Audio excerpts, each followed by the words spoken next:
Hello everyone, ఎలా ఉన్నారు అందరూ? ఈరోజు నేనైతే పప్పుల్స్ ఎలా చేయాలనేది చూపిస్తున్నానండి. ఫస్ట్ అయితే ఒక కప్పు పప్పు తీసేసుకొని అందులో వాటర్ వేసి బాగా కడిగేసుకోవాలండి. తర్వాత కొంచెం సరిపడిన నీళ్లు వేసి దాంట్లోనే ఈ ఉల్లిపాయ, టమోటా, పచ్చిమిరపకాయ, జీలకర్ర, కొంచెంగా పసుపు యాడ్ చేసేసి నేను మూత పెట్టేసి విజిల్కి పెడుతున్నానండి. కుక్కర్లో ఏంటంటే కొంచెం ఒక 3 విజిల్స్ వరకు ఉడికిస్తే మనకు బాగా వస్తుంది పప్పుల్స్ అనేది. మీరు ఎలా చేసుకుంటారు? మీ దగ్గర మీరు ఇదే స్టైల్ ఫాలో అవుతారా? సపరేట్గా చింతపండు కొంచెం నానబెట్టేసుకొని వాటర్ యాడ్ చేస్తానండి. ఆ వాటర్ యాడ్ చేసి అది బాగా నానితే బాగా వస్తుందని.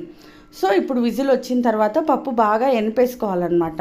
ఎనిపేసుకున్న తర్వాత దాంట్లోనే కొంచెంగా సాల్ట్ యాడ్ చేయాలండి.